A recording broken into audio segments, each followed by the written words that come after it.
আবার নতুন এক বেড়ানোর গল্প নিয়ে চলে এলাম আপনাদের কাছে। আজকে আমি যাচ্ছি ম্যাসেঞ্জার ড্যাম দেখতে। সেখানে কিভাবে যাব, কত সময় লাগবে, সবটাই জানতে পারবেন এই ভিডিওতে। আজ আমি যাচ্ছি বাইক নিয়ে কৃষ্ণনগর থেকে ম্যাসেঞ্জার যাব বাইকে, বর্ধমানের ভেতর দিয়ে। এখান থেকে নবদ্বীপ ব্রিজ পার হয়ে যাব। কত সময় লাগে সেটা জানতে পারবেন, আর কোন রাস্তা দিয়ে যাই, কীভাবে গেলাম, সবটাই আপনাদের সঙ্গে শেয়ার করব। এখন বাজে 4:30 ভোর।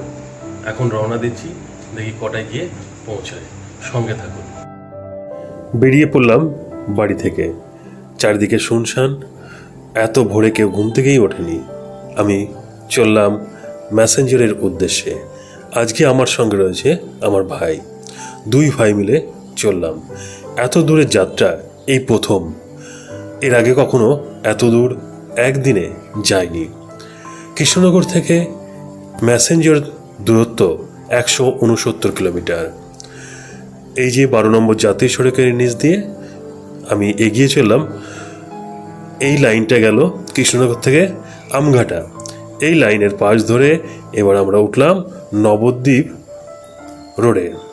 এই রোড ধরে নবদ্বীপ ব্রিজ পার করে আমরা যাব। দিনের বেলা ভালোই গরম, কিন্তু ভোরবেলা রাইড করতে বেশ ভালোই লাগছে। ঠান্ডা ঠান্ডা হাওয়া। এগিয়ে চললাম। দু একটা গাড়ি রয়েছে রাস্তায়, তাছাড়া বেশিরভাগটাই ফাঁকা রাস্তা। এই যে আমরা এগিয়ে চলেছি সামনের দিকে। উঠে পড়লাম নবদ্বীপ গৌরাঙ্গ সেতুতে। এই গৌরাঙ্গ সেতু পার করে ডান দিকেই রয়েছে নবদ্বীপ প্রবেশের এই যে গেটটা। বেশ সুন্দর গেটটা করেছে, লাইটে বেশ সুন্দর লাগছে দেখতে। এখন আমরা পার করছি নবদ্বীপ রেলগেট। রেলগেট পার করে এই যে ডান দিকে রাস্তা, এই রাস্তা ধরে যাব কাটোয়া রোড। এটা কাটোয়া রোড। কাটোয়ার দিকে আমরা রওনা দিলাম। এগিয়ে চললাম আমাদের গন্তব্যে। সকালটা বাইক চালাতে বেশ ভালোই লাগছে। আস্তে আস্তে সূর্যের আলো উঠছে, অন্ধকার কেটে সকাল হতে চলল। আমরা এগিয়ে চললাম আমাদের গন্তব্যে। কৃষ্ণনগর থেকে বোলপুর বা সিউড়ি যেতে গেলে এই রোড হয়েই যেতে হবে। এখান থেকে সিউড়ির দূরত্ব 98 কিলোমিটার। আমরা এগিয়ে চললাম। আর এখানেই রয়েছে এই যে নতুন টোল প্লাজা, এখনও চালু হয়নি। বাড়ি থেকে বেরোলাম 4:30, এখন বাজে 5:45। এখনও কাটোয়া ঢুকিনি, আর কিছুটা পথ বাকি আছে কাটোয়া যেতে। এবং কাটোয়া থেকে বাঁ দিকে আমরা বেরোবো। এই যে রাস্তাটা, এটা সোজা চলে গেল কাটোয়া শহরের দিকে। আর আমরা বাঁ দিকে এই যে রাস্তা, এই রাস্তা ধরে যাব। এটি গেল বর্ধমান বা বোলপুরে যাওয়ার জন্য। আমরা এই রাস্তা ধরে এগিয়ে যাব। গিয়ে ডান দিক দিয়ে এই রেলগেট পার হয়ে আমরা সোজা চলে এলাম এই রাস্তাতে। এই রাস্তা ধরেই আমরা এগিয়ে যাব। আমরা এই রাস্তা ধরে, এই রাস্তায় যে সোজা সোজা চলে গেলে যাব বর্ধমান। আমরা ডান দিকে যাব কেতু গ্রামের দিকে। এই যে এই রাস্তা ধরে আমরা এগিয়ে চললাম। এদিকে সূর্যি মামা উদয় হয়েছে, সকালবেলা সুন্দর লাগছে। এটা হচ্ছে কাশিরাম দাস সেতু, এটা অজয় নদীর উপর। এই ব্রিজ পার করে আমরা এগিয়ে চললাম। আজকের এই যাত্রাপথে আমরা এতক্ষণে পার করে এলাম পারুলিয়া, পূর্বস্থলী, ছাতনি, নতুন গ্রাম, কোশিগ্রাম পার করে এখন রয়েছে অজয় নদীর উপর কাশিরাম দাস সেতু। এই সেতু পার করে আমরা কেতুগ্রাম, কিন্নাহার, লাভপুর, আমোদপুর হয়ে পুরন্দরপুর, সিউড়ি, কেন্দুলি হয়ে ময়ূরাক্ষী নদীর ওপর যে আমজোলা ব্রিজ রয়েছে, সেই ব্রিজ পার করে আমরা যাব আমাদের গন্তব্যে। রাস্তায় বেশ বাইক চালাতে মজাই লাগছে। ফাঁকা রাস্তা। এগিয়ে চললাম দুই ভাই মিলে আমাদের গন্তব্য ম্যাসেঞ্জার ড্যাম। সেখানে আমরা আজকে পৌঁছাবো। আমরা এখন পার করছি পাচন্দি। পাচন্দি পার করে এই যে বাস স্ট্যান্ড পার করে আমরা সামনের দিকে এগিয়ে যাব। সামনে কিছুটা যাওয়ার পর আমরা বাঁ দিক দিয়ে এই যে এই রাস্তা ধরবো।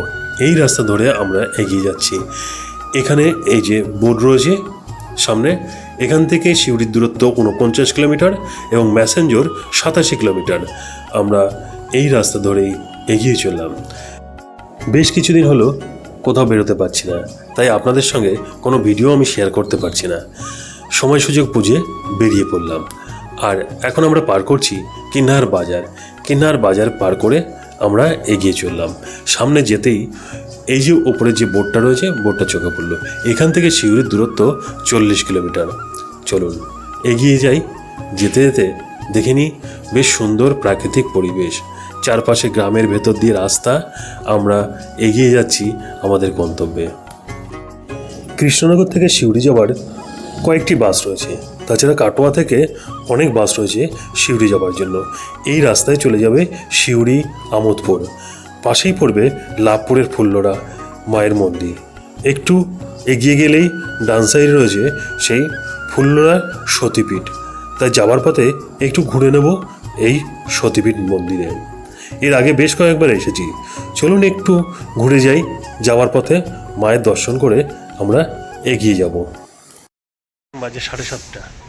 যাওয়ার পথে ফুল্লরা মায়ের মন্দিরটা ঘুরে গেলাম।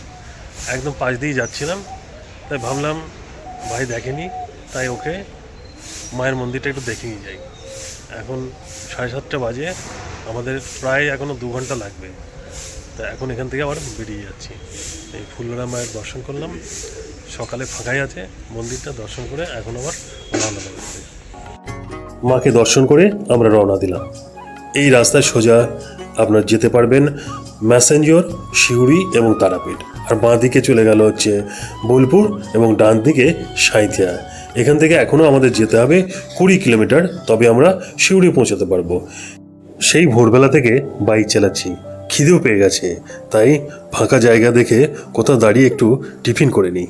এখন বাজে 8:20। এখনও আমাদের 55 কিলোমিটার যেতে হবে, তাই এখন একটু দাঁড়ালাম, দাঁড়িয়ে কিছু টিফিন করে নিই, তারপরে আবার রওনা দেবো। বাড়ি থেকে টিফিন নিয়ে এসেছিলাম, তাই দাঁড়িয়ে কিছুক্ষণ টিফিন করে রেস্ট নিয়ে আবার রওনা দিলাম। এবার আমাদের গন্তব্য একদম ম্যাসেঞ্জারে গিয়ে আমরা দাঁড়াবো, আর এর মাঝে কোথাও দাঁড়াবো না। এগিয়ে চললাম, আর সামান্য কিছুটা গেলেই আমরা পৌঁছে যাব সিউড়ি। সিউড়ি পার করে আমরা চলে যাব আমাদের ম্যাসেঞ্জারের দিকে। এই রাস্তায় বাইক চালিয়ে এর আগে কখনো আসা হয়নি। এই যে বাঁ দিকে রাস্তাটা গেল, এটা সিউড়ি স্টেশনে। এই যে সিউড়ি স্টেশনের গেট।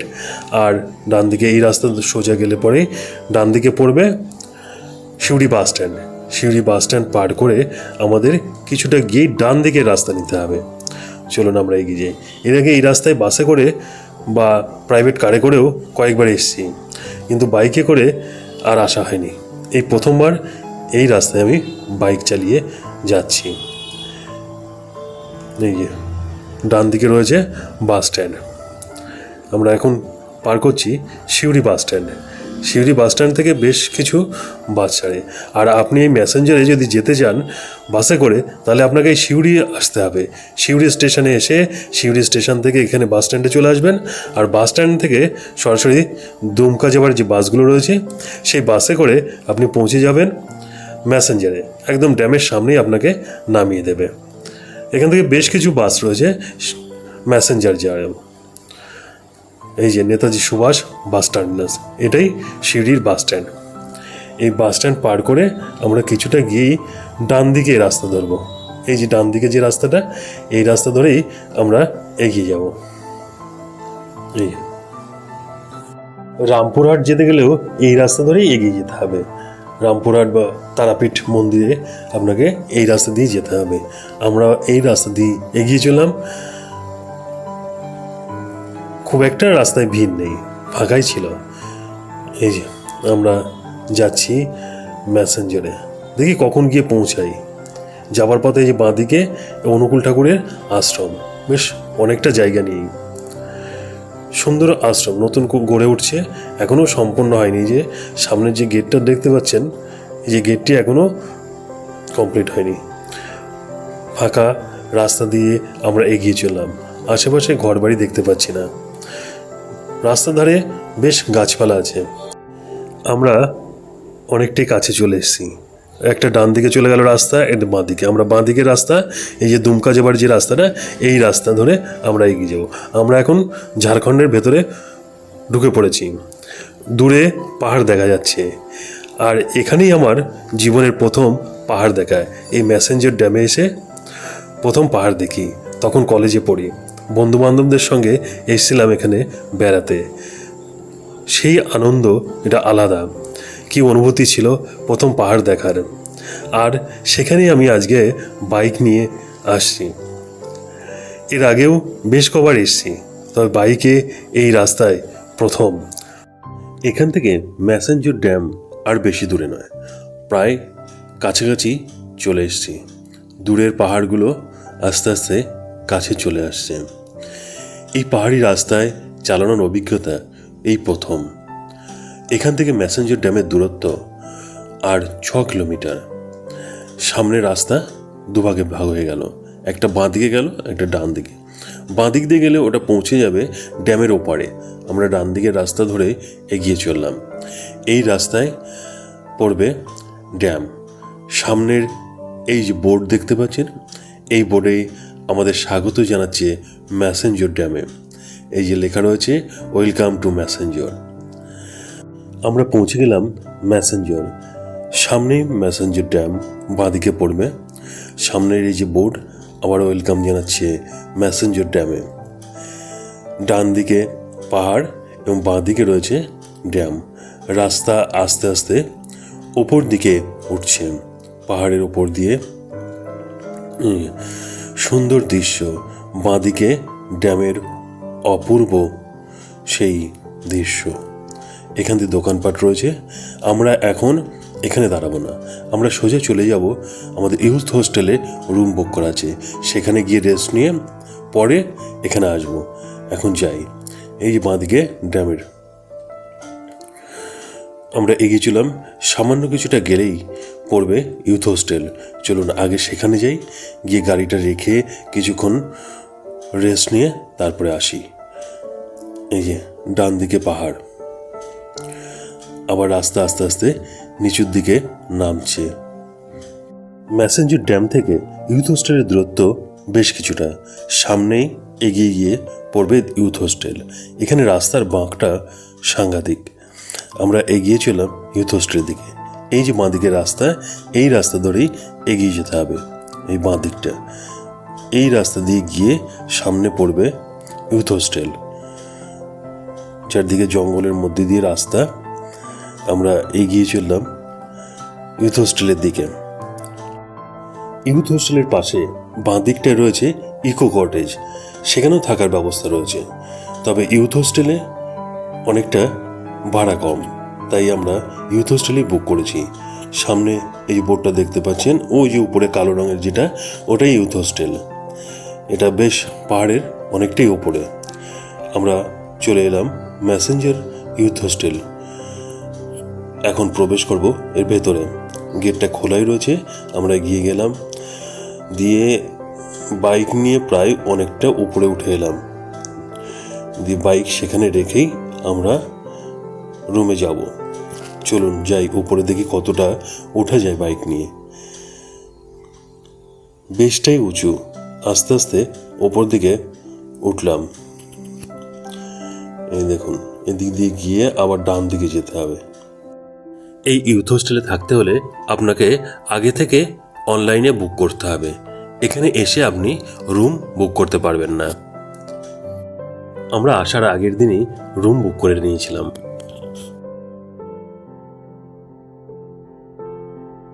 একদম পাহাড়ের ওপরে, একদম ওপরে রয়েছে, আর ওখানেই রয়েছে আমাদের রুম।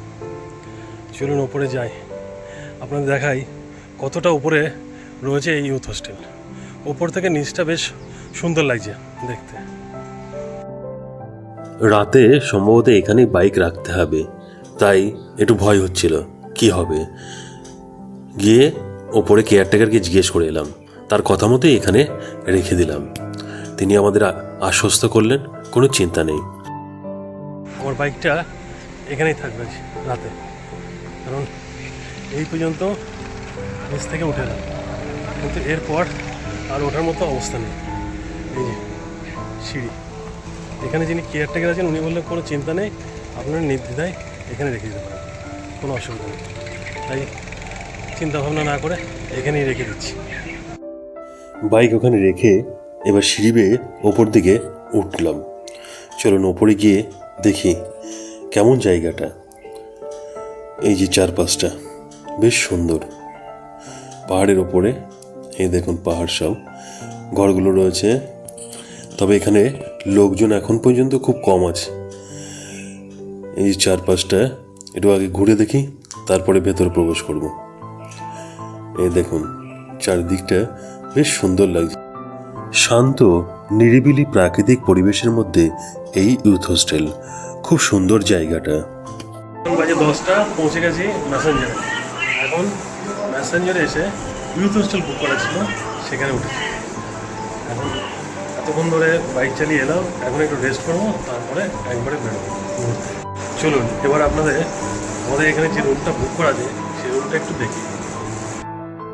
আমাদের রুমের সামনে রয়েছে একটি ছোট্ট বারান্দা, সেখানে চেয়ার আছে, টেবিল রয়েছে, দুটো সোফা রয়েছে, বসে সময় কাটানো যাবে। আর সামনে এই যে দূরে রয়েছে ড্যামের দৃশ্য। এখানে দুটোই এসি রুম রয়েছে, আমরা একটি বুক করেছি, আরেকটি এসি রুম বললে এসি খারাপ আছে। আমরা রুমের ভেতরে পৌঁছলাম। এই যে রুমের রয়েছে বেড, দুটো বেড রয়েছে, একটা আলমারি আছে, আর পাশেই রয়েছে অ্যাটাচড বাথ। চলুন দেখে আসি বাথরুমটা কেমন। একটা বালতি রয়েছে, মগ রয়েছে, এখানে গিজারও আছে। এই যে মোটামুটি পরিষ্কার। কৃষ্ণনগর থেকে ম্যাসেঞ্জার আসার এই ভিডিওটি আপনাদের কেমন লাগলো অবশ্যই কমেন্ট করে জানাবেন। যদি ভালো লাগে লাইক শেয়ার করতে একদম ভুলবেন না। আর যারা আমার চ্যানেলটিকে প্রথমবার দেখছেন তারা অবশ্যই চ্যানেলটিকে সাবস্ক্রাইব করবেন। আর যারা আমার এই ভিডিও আমার ফেসবুক পেজ থেকে দেখছেন তারা অবশ্যই পেজটিকে ফলো করবেন। ভালো থাকবেন, সুস্থ থাকবেন। দেখা হবে পরবর্তীতে ম্যাসেঞ্জারের বেড়ানোর ভিডিও নিয়ে।